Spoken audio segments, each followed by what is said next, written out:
નમસ્કાર મિત્રો, વાત કરવી છે કે બગદાણાની એ બગદાણાનો વિવાદ દિવસે ને દિવસે ઉગ્ર બનતો જાય છે અને મિત્રો કે એમની એક એકતા પણ છે કોળી સમાજની. એકતાના કારણે આ એમને એક જે પણ પ્રદર્શન એમને કોઈ આંદોલન કર્યા, સભાઓ ભરી, નેતાઓ ભેગા થયા, ત્યારે સરકારને પણ ખબર પડી, સરકારને પણ ન્યાય આપવું પડ્યું, એમને ન્યાય પણ આપવો પડ્યો. તેમની એકતાની વાત છે, સેલ્યુટ છે કોળી સમાજને. મિત્રો વાત કરી છે વિગતે કે જે માયાભાઈ આહિરની ભૂલના કારણે, એક નાનકડી ભૂલના કારણે આ બધું ભોગવવું પડ્યું. મિત્રો વિડીયો પૂરેપૂરો જોજો. અમારી ચેનલને સબસ્ક્રાઈબ ન કર્યો આવતા ડિજિટલને, ચેનલને સબસ્ક્રાઈબ કરજો અને કોમેન્ટ અવશ્ય કરજો અને આ વિડીયોને લાઈક કરજો અમારા અવનવા વિડીયો જોવા માટે. તો મિત્રો વાત કરી છે બગદાણા, કે બગદાણામાં વિવાદ ઉગ્ર બનતો જાય છે અને બીજી વાત કે ગમે તે સમાજના નેતા હોય કે ધારાસભ્ય હોય કે એમએલએ હોય કે જે પણ એને એ ન ભૂલવું જોઈએ કે અમે કઈ સમાજના વોટને લીધે અમે આગળ આવ્યા છીએ કે કોના વોટ બેંકને લીધે અમે આગળ આવ્યા છીએ ભૂલવું ન જોઈએ. મિત્રો બગદાણાની વાત કરીએ કે બગદાણા વિગતે વાત કરવી છે તો વિડીયો પૂરેપૂરો જોજો. મિત્રો જે મેનેજિંગ ટ્રસ્ટીની વાત નીકળી હતી, તો મિત્રો એમાં એવું હતું કે માયાભાઈ આહિર એક હાસ્ય કલાકાર છે. તેમનો એક પ્રોગ્રામ હતો મુંબઈ ખાતે. અત્યારે બગદાણાના જે કોઈ ટ્રસ્ટી તો છે જ નહીં, પણ યોગેશ સાગર કરીને ભાઈ છે, એમને માયાભાઈને વાત કરી કે માયાભાઈ તમારો જે પ્રોગ્રામ છે ત્યાં થોડી મારી વાત કરજો બગદાણા વિશે. આ એક વિડીયો વાયરલ થયો છે, એના આધારે આપણે કહીએ છીએ કે સમાચાર મળ્યા છે. તો એમણે એવી વાત કરી કે મારી વાત કરી બગદાણાની કે બગદાણાના ટ્રસ્ટી, મેનેજિંગ ટ્રસ્ટી આ છે, બહુ સારા છે, આ છે, એવી વાત કરો તો સારું લાગે અને બધા માની જાય તો હું ટ્રસ્ટી પણ બની જાય. ટ્રસ્ટી હું બન્યું તો તમારે પણ માયાભાઈ આહિરે પણ વાત કરી કે મને પણ થોડો ભાગ આપજો, એ રીતના વાત કરી. અને માયાભાઈ આહિરે એમ કીધું ગમે પાર્ટીમાં હોય પણ આપણે તમે પણ ભેગા, એ રીતના લોકોને વાત કરી. ત્યારે એમને મુંબઈ ખાતે એક એમનો પ્રોગ્રામ હતો માયાભાઈ આહિરનો. ત્યારે માયાભાઈ આહિરે વાત કરી કે ભાઈ બગદાણા યાદ આવી કે બગદાણામાં મેનેજિંગ ટ્રસ્ટી છે યોગેશ સાગર કરીને, બહુ સારા વ્યક્તિ છે, આ છે તે છે. આવી એમને જાહેરમાં વાત કરી નાખી. પછી એના એકાદ બે દિવસ થયા, આ વાતની નવનીતભાઈને ખબર પડે કે નવનીતભાઈ તેઓ બગદાણામાં સેવા આપી રહ્યા છે અને એમના જે ભાભી છે તે સરપંચ છે. અને સરપંચ ક્યારે હોય કે લોકચાહના હોય બગદાણામાં ત્યારે સરપંચ બની શકે. ત્યારે એમને ખબર પડે, ત્યારે એમને ફોન કર્યો માયાભાઈ આહિરની કે માયાભાઈ આહિર તમે આવી કેમ વાત કરી, બગદાણામાં કોઈ ટ્રસ્ટી નથી એને ટ્રસ્ટી. ત્યારે માયાભાઈ આહિરે એમને કહ્યું કે ભાઈ મારી ભૂલ થઈ ગઈ, મારી નવનીતભાઈ ભૂલ થઈ ગઈ છે. તો એમને એક માફીનો વિડીયો બનાવીને મોકલી દીધો નવનીતભાઈને કે મારી ભૂલ થઈ ગઈ. નવનીતભાઈ કે સારું. ત્યારે એ વિડીયો નવનીતભાઈએ પોતાની પાસે રાખી, કોઈને બતાવ્યું નહોતું, કોઈ વારેલે નહોતો કર્યો. પણ એમાં ટ્રસ્ટીઓને બતાવ્યો કે આ રીતના માયાભાઈ પ્રોગ્રામમાં કહ્યું હતું કે બગદાણામાં યોગેશ સાગર ટ્રસ્ટી છે, યોગેશ સાગર ટ્રસ્ટી આપણે કોઈ છે નહીં, ટ્રસ્ટી તો ચાલતું જ નહીં બગદાણા. તેમણે પછી માફી માગી કે એમનો પ્રોગ્રામ હતો મુંબઈ ખાતે, તેમણે પછી માફી માગી. એ ટ્રસ્ટીઓને બતાવ્યા આખો વિડીયો. ટ્રસ્ટીઓ કોઈ એકાદ ટ્રસ્ટી કદાચ વાયરલ કરી દીધો હશે, કદાચ એ વિડીયો માયાભાઈ આહિરના દીકરાને ખબર પડી. તો માયાભાઈ આહિરના દીકરાએ એ થોડું એમ લાગે કે આપણા પપ્પા બહુ આગળ છે, માયાભાઈ કોને માફી મંગાવી, આવો કોણ છે નવનીતભાઈ. એમનો નંબર એમને તપાસ કરી નંબર લવડાવ્યો, નંબર કરીને એમને ફોન કર્યો. ફોન કરીને વાત કરી કે નવનીતભાઈ કીધું ભાઈ માફી મેં મંગાવી, એમની જાતે માફી માગી હતી તમારા પપ્પાએ. ત્યાર પછી અમને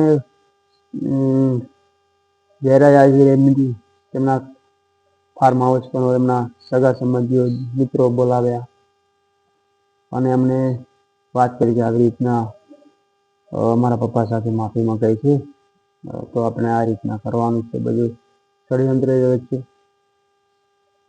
તો ષડયંત્ર રચી અને પછી એમણે એમ કે નવનીતભાઈને આપણે આ રીતના મારવાના છે અને એનો વિડીયો બનાવજો, મોકલજો, હું તમને આ રીતના જે તે એમની વાત કરી.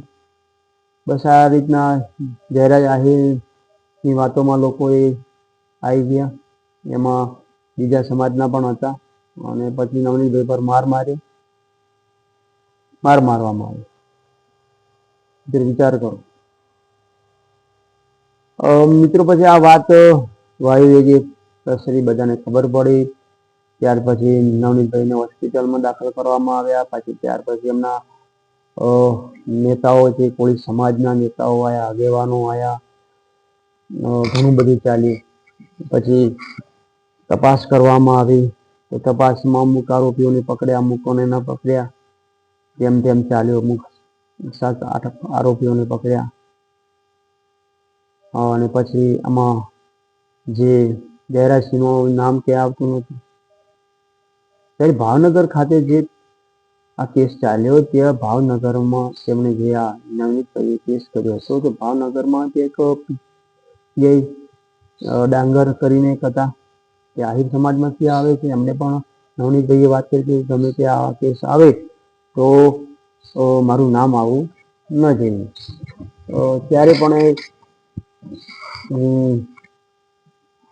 એ જે હતા જે ડાંગર, પણ એમણે પણ વાત આખી દબાઈ નાખી અને નવનીતભાઈની વાત તો સાંભળી ખરી, પણ આખી જે જયરાજસિંહ આહિરે જે વાત કરી તે એમને વાત આખી દબાઈ નાખી. આ વાત ચર્ચામાં ચાલી અને એના પછી અમુકોને SP ને PSC ને બદલી પણ કરવામાં આવી. ત્યાર પછી મિત્રો આંદોલને બહુ કર્યા, અમને આખી સભાઓ પછી એમની એકતાને લીધે પછી સરકારને નમતી આવવી પડી અને જે એમના જે હીરાભાઈ સોલંકી, પરસોત્તમભાઈ સોલંકી, એ ભાજપમાંથી આવે છે, ભાજપના નેતા છે, છતાં પણ એમને સમાજ માટે એક જ વાત છે કે અમને ન્યાય મળવો જોઈએ. તો એમને ધન્યવાદ છે અને સેલ્યુટ છે કે ન્યાય અપાયો નવનીતભાઈને. એમની ખુરશીની ચિંતા ન કરી, એમની જે એમને પાર્ટીની ચિંતા ન કરી કે એમણે કાઢી મૂકશે, પણ એમને સમાજ માટે, સમાજના હિત માટે જે આપણો માણસને માર્યો છે તેને ન્યાય મળવો જોઈએ. તો તેઓ કેટલા એમના નેતાઓ છે, એમના જે આગેવાનો છે, યુવાનો છે, મજબૂત રહીને સરકાર સામે લડ્યા અને સરકારને વિનંતી આપવી પડી. સરકારને ખબર પડી કે ભાઈ આપણે જો સાચો ન્યાય નહીં આપીએ તો આ આંદોલન ઉગ્ર બનશે, તો સરકારને ન્યાય આપવો પડે. અને જયરાજ આહિરને એવું હતું કે આપણા બાપાને તો બહુ ઓળખાણ મોટી છે, મોદી સાહેબ શું હતું, આપણે પપ્પાને બહુ ઓળખાણ છે, મોદી સાહેબ માયાભાઈ આહિર શું હતો છે, આવી રીતના એમ તો ભ્રમમાં રહી ગયો કે શું. પછી મિત્રો વાત કરવી છે કે આ જે પછી એના પછી રચના કરવામાં આવી SIT, DSP SPઓની બદલી કરવામાં આવી. ત્યારે SITની રચના કરવામાં આવી. જેમના નેતાઓ છે કોળી સમાજના, જે પછી CMને વાત કરી કે એના SITની રચના કરવામાં આવી. SIT એ બધી સચોટ તપાસ કરી, તપાસ આગળ ચાલુ રાખી. ત્યાર પછી એવું વાત અંદર ચર્ચા થવા માંડી કે આટલા દિવસ લાગ્યા કે જ્યારે 29 ડિસેમ્બરે આ મામલો થયો, તો 25-26 દિવસ કેમ થયા. અને એ તો દરેકને ખબર હતી. નવનીતભાઈએ પણ એમને એના જે પૂરતી માહિતી આપી સરકારને, પોલીસને કે મને મારવામાં જયરાજસિંહનો ફાળો છે, જયરાજસિંહે મને મરાવ્યો છે. એવા એની પાસે પ્રૂફ હતા, એની પાસે સબૂત હતા,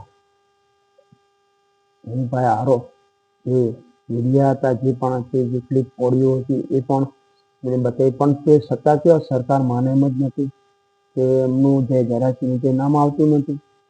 બીજા આરોપીઓને પકડતા હતા, બસ ફરવફર કરવામાં આવે. પછી આ બધું ચાલ્યું તો ધીમે ધીમે જે નેતાઓ છે કોળી સમાજના, જે હીરાભાઈ સોલંકી, પણ જે 25 દિવસ લાગે આમાં કારણ છે એ વાત મળી છે કે સૂત્રોના અનુસાર કે જીતુ વાઘાણી આ વાત આખી દબાઈ દીધી અને જીતુ વાઘાણી એમના માણસો સાથે જઈ રહ્યા હતા ત્યારે હીરાભાઈ સોલંકી સાથે મળ્યાની વાત કરતા હતા ત્યારે કોઈક કોળી સમાજના વ્યક્તિ કોઈ ખેડૂતે આ વાત સાંભળી લીધી. તમે સમાજની વાત કરી કે આ રીતના ચાલી રહ્યું છે અંદરો અંદર. ત્યારે પછી ઉગ્ર મામલો થયો અને બધા એકઠા થયા કે અમે 1 તારીખે મોટું સભા યોજવાના છીએ અને આ અન્યાય થઈ રહ્યો છે અમારા સાથે.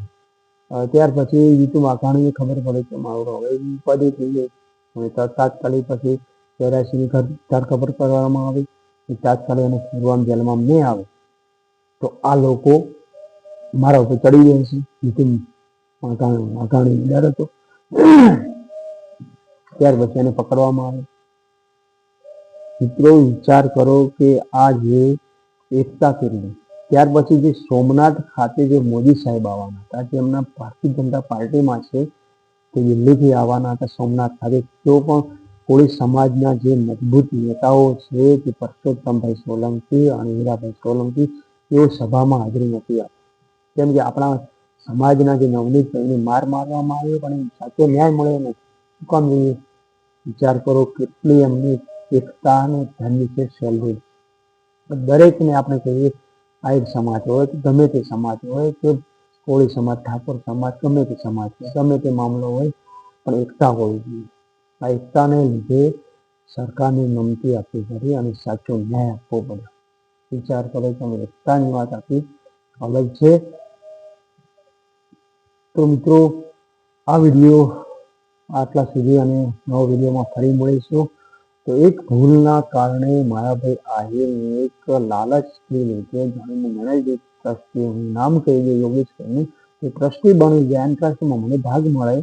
આ એક લાલચને લીધે, એક ભૂલના કારણે, અને એમને એમ કે આપણે મોદી સાહેબ સુધી આપણે ઓળખાણ છે, બેઠક છે, શું તો ઘણા નેતાઓ ભાજપના આપણે ઓળખે છે, કોઈ ફરક પડવાનો નથી અને આપણે ભારતીય જનતા પાર્ટીમાં જોડાયેલા છીએ, કોઈ ફરક પડે.